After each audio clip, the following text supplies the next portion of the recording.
Vamos lá, a gente tem notícia de escalação pro jogo de amanhã, no caso pro jogo contra o Boa Vista nessa quinta-feira. Eu vou abrir falando disso, porque obviamente vai ter vídeo de pré-jogo, né, nessa quinta-feira, e aí eu destaco um pouco mais. A matéria acabou de sair no GE, do Davi Barros, do Gustavo Garcia e do Thiago Lima, de que o Fluminense, mais uma vez, deve colocar um time... É porque estão chamando de time reserva, mas na verdade o conceito que o Diniz está utilizando, ele já utilizou algumas vezes falando, é basicamente um conceito de antigos versus novos, ou dos que já estão acostumados com o dinizismo versus os que não estão acostumados com o dinizismo. Acaba ficando muito grande. Por quê? A gente deve ver nessa quinta-feira um time com Pedro Rangel, Guga, Vitor Mendes, David Braz e Jorge, Felipe Melo, Lima, e aí uma dúvida entre Michel Araújo e Giovani, Marrone, Alan e Keno no ataque. Qual que é a separação aí, só pra vocês entenderem porque eu não tô usando o termo time reserva ou o termo time titular? Porque se você parar pra ver esse time, basicamente é um time que tem... Como é que eu vou dizer assim? Todos eles chegaram no meio do ano. Todos eles não trabalharam durante muito tempo com Fernando Diniz. Então, assim, você pega ali só David Braz e Felipe Melo estão desde a chegada do Fernando Diniz. Pedro Rangel subiu agora, Guga chegou agora, Vitor Mendes chegou agora, Jorge chegou agora, Lima chegou agora, Michel Araújo chegou no meio do ano ali, já para agosto, setembro, Giovani chegou agora, Marrone chegou no meio do ano, Alan chegou no meio do ano e Keno chegou agora. Então é um time mais novo que ele tá usando para poder preparar esse time, esses jogadores também junto. Giovani, de titular... Acho que é bem possível, tá? No lugar do Michel Araújo. O Giovani, o Diniz gosta.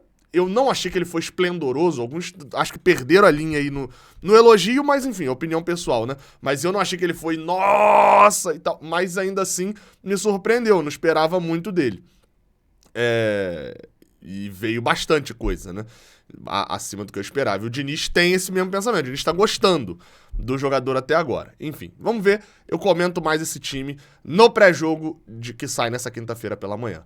Vamos de giro de notícias, porque tem notícia aqui sobre proposta por André e Thiago Silva. Vou falar desses dois assuntos.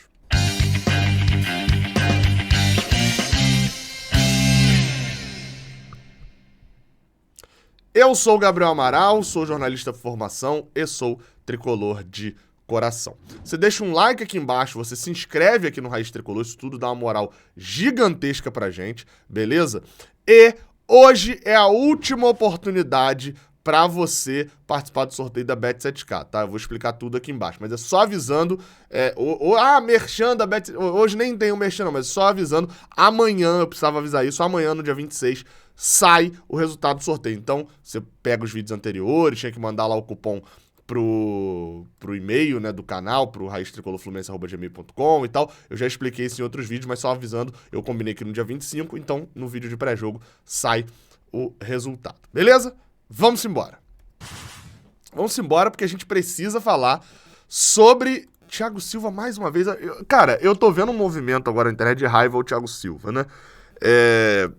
E aí, saiu uma matéria no Netflu, apuração do Paulo Brito, dizendo que o Thiago Silva recusou ouvir propostas do Flamengo em respeito ao Fluminense.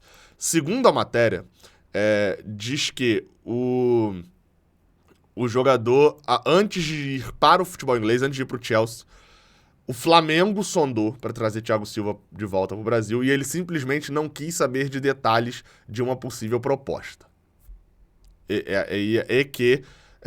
Em conversas entre amigos em comum, com Fred e outras pessoas relacionadas ao Fluminense, ele deixou claro de que tá feliz no Chelsea e que deve ficar por mais um ano lá. Beleza? Então, vamos lá. Essas são as notícias trazidas pro Netflu.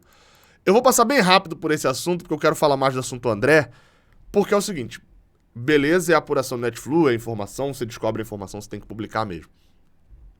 Mas minha visão, tá? O meu olhar, só um ponto que eu achei interessante, que é o seguinte. Thiago Silva recusou ouvir propostas do Flamengo. E também, até agora, também não ouviu proposta do Fluminense, né? Ok, é óbvio, eu não acredito que o Thiago Silva... É aquela assim, não, o Thiago Silva não voltaria pro Brasil pra jogar no Flamengo. E até o momento também não voltaria a jogar também pelo Fluminense. Eu falei que tá tendo uma onda aí de hate ao Thiago Silva, né? De ódio ao Thiago Silva. O que acontece todo ano quando ele fica na Europa. Isso é normal. Mas é óbvio que você vai somando e uma hora vai irritando, né? Mais o torcedor. Gabriel, opinião hoje, tá? Não é informação, opinião. Você acha que Thiago Silva volta? Eu acho que ele volta, joga 6 meses no Brasil. É fato, todo mundo que tá no meio do futebol, já falei isso aqui 200 vezes, sabe que a esposa de Thiago Silva não quer voltar pro Brasil.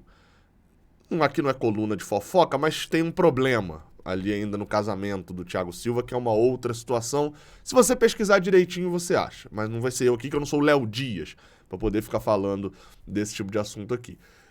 Ela não volta pro Brasil. Então, eu acho que pro Thiago Silva voltar ao Brasil, vai ter que ser, eu já tenho essa opinião há um tempo e mantenho ainda, algo meio Júlio César, quando voltou pro Flamengo.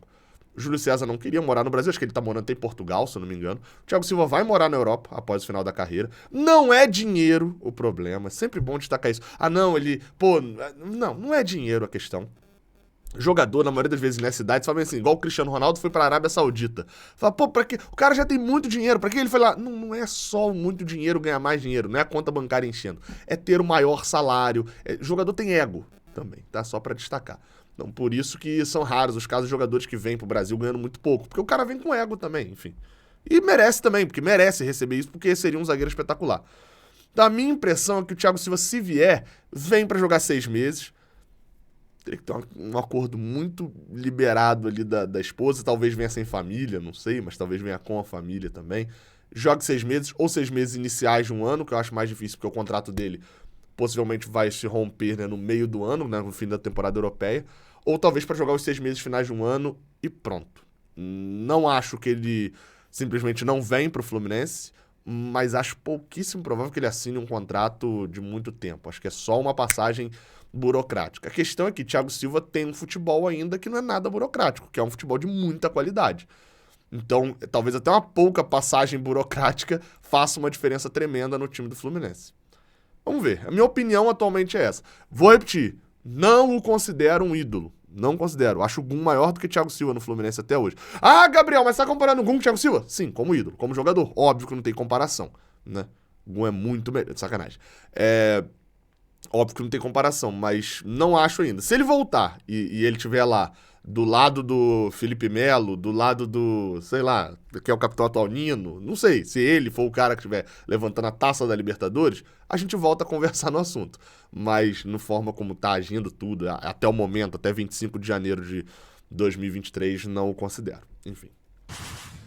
Antes do próximo assunto, eu preciso te avisar que o OneFootball é o melhor aplicativo para você ter no seu celular relacionado a notícias. E, cara, é mesmo, porque você abre o aplicativo e você encontra aqui, ó, tá tendo jogo do Cristiano Ronaldo, inclusive, aqui, ó, falando alguma coisa aqui do Cristiano Ronaldo agora.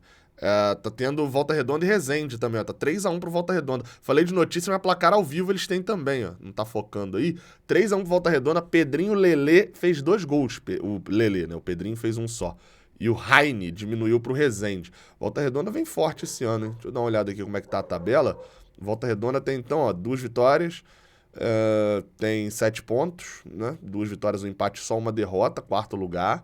É o único time dos pequenos ali que tá ameaçando. O Bangu tá com uma boa campanha também. Tô ligado nisso. Isso tudo eu sei por quê? Porque eu tenho um OneFootball instalado. Dou uma olhadinha aqui na tabela, já do Carioca, enfim. Faz o download no link que tá na descrição ou aqui do lado no QR Code. Combinado? Então tamo junto. Vamos pro próximo assunto, que é o assunto André. Matéria, informação, né, melhor dizendo, do Jorge Nicola, de que o Fluminense recusou uma oferta de 11 milhões de reais do Fulham, da Inglaterra, que eu chamava de Fulham quando eu era criança.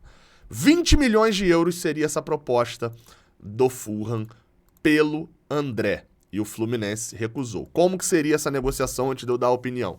Segundo Jorge Nicola, seria um empréstimo com obrigação de compra ao fim dele. Só pra você entender, tá? Por que o Fulham faria esse empréstimo? Normalmente, ele não diz isso na matéria, mas normalmente quando você pega um empréstimo com obrigação de compra, é questão de fair play financeiro. O Fulham não teria como pagar esse valor agora porque ele não teria como justificar lá, entendeu? Tipo, porque o fair play financeiro não é todo mundo gastar igual. O fair play financeiro é você não gastar mais do que você ganha. Então talvez ele tivesse, ó, já tô pegando, já quero o jogador e eu tenho a obrigação de comprar ele na temporada que vem, porque o dinheiro eu até vou ter, mas eu preciso receber mais dinheiro para poder gastar esse. Acho que deu para entender aí o fair play financeiro. E aí o empréstimo seria, a opção de compra seria no final do empréstimo e os 20 milhões de euros seriam parcelados até 2024. Normalmente esses parcelamentos são semestrais, né? Então vamos botar assim, seria, se eles fossem iguais, né? Seria tipo 5 milhões a cada 6 meses, sei lá, algo assim. Mas normalmente o que acaba acontecendo é que é mais interessante para o Fluminense se ele vende por 20 milhões de euros e o Fulham vai pagar em junho, em dezembro, em junho e em dezembro. O Fluminense antecipa num banco 19 milhões de euros, perde 3, 4 milhões de reais antecipando esse dinheiro porque já tem o dinheiro na mão. Se o Fulham der calote, se acontecer, isso aqui é um problema do banco. Bem, então seria esse o valor ali, 20 milhões de euros, o Fluminense recusou. E o Fluminense, além de vender por 20 milhões de euros, ainda teria direito a um percentual numa transferência futura, ou seja, seguraria. Para André, o benefício seria, ele ganharia 5 vezes mais do que ele ganha hoje. Só para vocês terem noção, isso daria mais de R$1 milhão por mês. Bem, no entanto, o Fluminense recusou.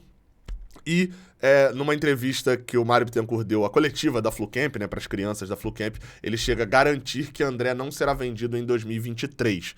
O que é meio estranho essa garantia, porque podem vir ofertas ainda maiores no meio do ano, né? Não sei até que ponto ele respondeu 100% literal essa coletiva com as crianças. Por isso que eu nem repercuti tanto aqui. Mas, enfim, temos uma questão aí. 20 milhões de euros para o André. Vale. Todo mundo concorda que vale. Todo mundo. Mas o Andrei vai ser... Pelo amor de Deus, você ainda acredita que o Andrei do Vasco, que é mais jovem, inclusive, mas jogou menos, foi vendido por 40, não. Foi 12, acho que 12 ou 15, se eu não me engano, enfim, com bônus. Resta saber também outro ponto que é, quanto desses 20 milhões de euros seriam bônus, tá? Porque se for também, se essa proposta era interessante para ter vendido, para mim era. Recusaram? Pô, beleza. É porque se o Fulham chegou com 20, o Liverpool vai chegar com 30 depois, ele vai ser convocado para a seleção e etc. Eu, na cadeira de presente hoje, eu recusaria. Eu recusaria também. Acho que André é diferente. Eu sempre falo, eu vendo, aceita venda, aceita venda, aceita venda. Eu acho que André é um pouquinho diferente. Que André eu tô olhando ali, ó, em março. 20 milhões vale, tá? Só pra deixar claro. 20 milhões no André de hoje vale, mas eu não aceitaria porque em março tem convocação e o André, se não tiver alguma coisa muito estranha, o André tá lá. E aí, automaticamente, se na terça o Fulham ofereceu 20 e o André é convocado na quarta, na quinta chega uma proposta do Fulham de 25. Automaticamente sobe o valor. Isso é fato, isso é um fato do mercado. Então, eu sou o da venda? Sou, mas eu acho que o André tem um fator muito... É tipo você vender no meio da copinha, o Luan Brito. A gente discutiu isso lá no canal 20, né? O Fio trouxe esse ponto e eu fiquei refletindo. De que, ó, vende, espera acabar a copinha pra vender, porque vai que o Fluminense é campeão com o Luan Brito sendo artilheiro, ele vale mais, né? Um exemplo. Não foi o que aconteceu. Então, no caso do André, eu acho que tem esse fator. Repetindo, 20 milhões de euros hoje, vale? Vale.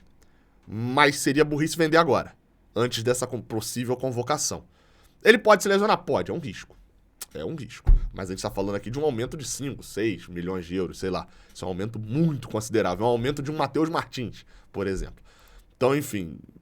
E aí esse papo dele ficar até o final do ano, eu não sei. Sei não. Não sei se no meio do ano chega um 35, um 30 milhões de euros, igual chegou pro Arthur do Grêmio, né?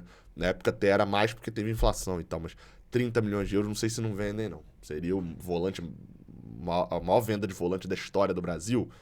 Enfim, mas vamos ficar de olho, né? É isso daí. Tamo junto. Até a próxima. Valeu.